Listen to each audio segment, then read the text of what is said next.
Hi, it's Noel Williams, August 21st, 2020.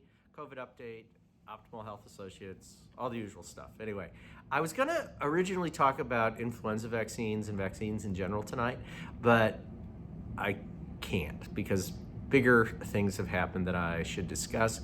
And two, reading through all the vaccine data, I have to get it down exactly correctly. So I am completely, irrefutably accurate, because when I give my final review about this and I'm quoting all these papers, I'm going to have people who are really unhappy with me. And so I want to make sure I have the papers and the references, and I'll put them all out there. But we got a problem with flu vaccines, okay? And I'm embarrassed about it because I didn't understand it, but I took for granted, unfortunately, like I think many of us have in the medical profession, some of the recommendations were based on science, and they're not. They're based on other stuff, and it's kind of what we're seeing with COVID. So it's something we will talk about. First, let's talk about COVID. So two big things happened in the state of Oklahoma this morning on the news.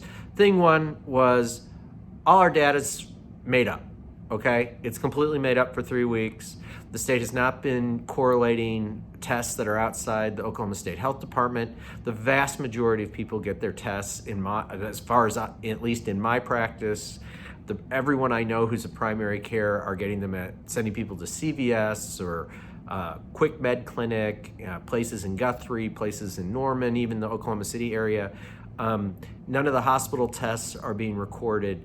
And I kind of there was something from the state health department about software several weeks ago, and thus and so it was confusing. Then when I had one of my children was positive recently, some of his friends got tested at the state health department, and they got a letter giving them instructions, and they got called by the tracer. None of that happened to us, and I didn't think that made a lot of sense. And so Kim called the state health department to see if they were aware, and the lady was very, very nice, and I want to emphasize that the lady at the state health department was absolutely wonderful, and said, no, we don't get any of the data from the hospitals or the clinics or CVS. We have no idea what's going on with them, and so we're not doing any they're not doing any contact tracing of anyone else. So the whole contact tracing thing's a joke if you're not doing it on everybody. And then she went on to say very nicely that it was great that your son's friends got those letters,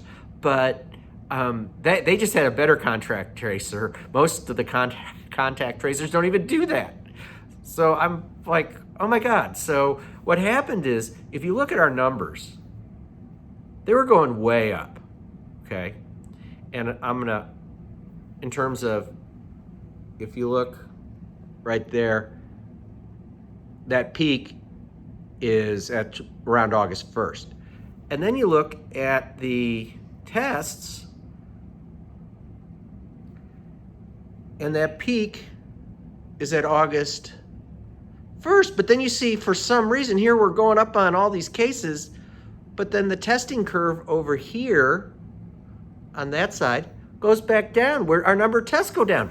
Well, why? Because they stopped recording all these tests from outside the Oklahoma State Health Department. So if you don't record the tests from outside of the state health department, you don't record all those positives. Or from the hospitals and CVS and these different clinics and everything, none of that's getting recorded. Think about that. It's terrible. So here we have a new state epidemiologist who's a veterinarian who doesn't necessarily know a tremendous amount about human disease. Maybe he does, but so here he's having to sort through data about what's going on, and they're not even recording most of the data or a significant part of it. And it's like a 33 reduction in testing once that happened data. So all our numbers are totally made up. And so knowing this, and that's how the system's working, can you believe the hospital numbers? You can't believe the hospitalization numbers. You have to talk to people in the hospital system. I mean, the hospitals are full, the ICUs are pretty full. I mean, if they're at 100% capacity or 97, there's not much difference. We have huge problems. Now, the death numbers are being reported, and so we've had 2 days in the last week where we had 17 deaths. That's huge. If you look at the number of deaths,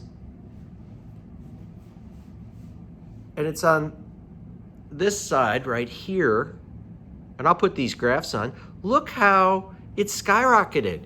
We had 2 days with 17 deaths. The biggest day of death we had in April was 20. Then we had a 16. I mean, our death rate's skyrocketing.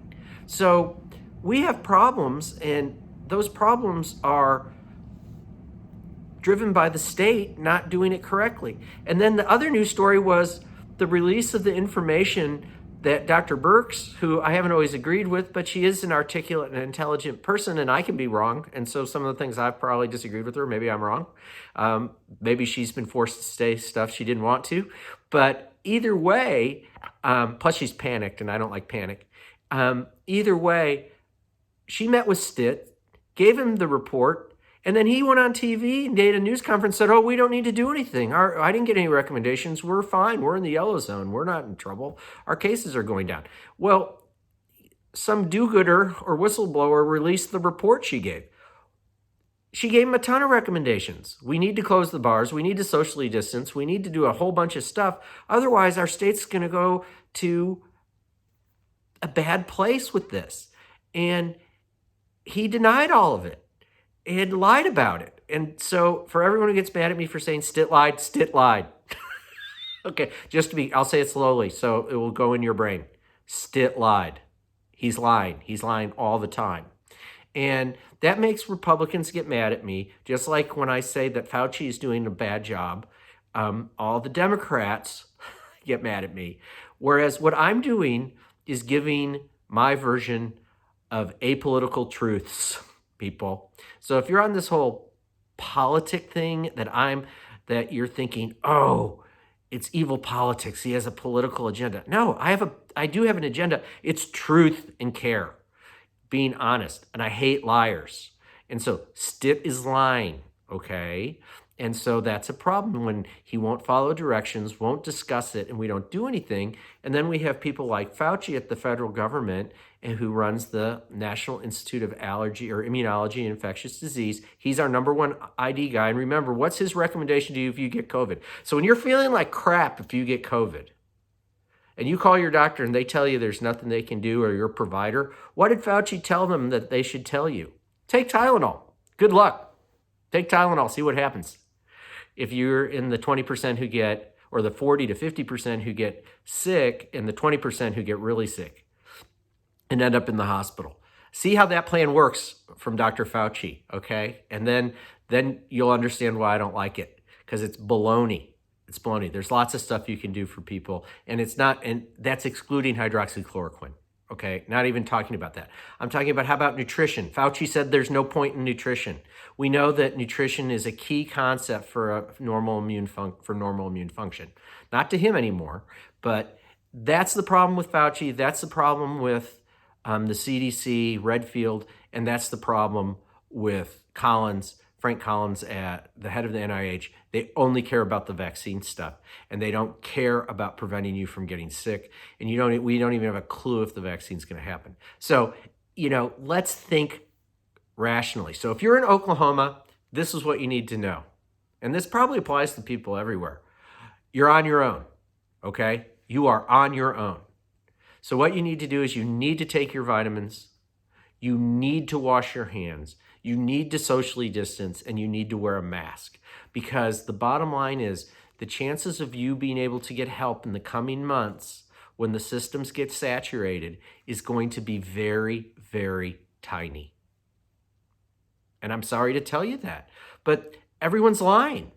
The federal government's lying, and again, COVID was never a hoax, okay? And we all know who said that, Trump. COVID has mattered, which is why I've been talking about it since the first week of February. The federal government response has been lousy, but again, remember, who blew the testing? The CDC. Who's blown all the recommendations for care? The CDC and NIH. That's not Trump. That's them. He doesn't have an impact. He would love there to be an outpatient treatment so no one would get sick and die, and then he could win the election. Wake up. That's the CDC and the NIH. It's not Trump. Trump has his own issues. In Oklahoma, our governor is doing nothing to help us. I mean, thank goodness we have great administrators at these hospitals doing what they can. Big shout out again, as always, to the ER docs, nurses, nurse practitioners, PAs. We're having to see all these people. But that's what you need to know. That's how it is. And I'm serious. I'm sorry, I'm doing it again about this. I mean, you got to get motivated to take care of yourself because we're being lied to. The statistics are not true. So don't believe them. It's worse than they're saying. And for all of you who think, oh, there's lots of false positives, I've seen many more false negatives with people than I've seen false positives. Many more with people who obviously had COVID.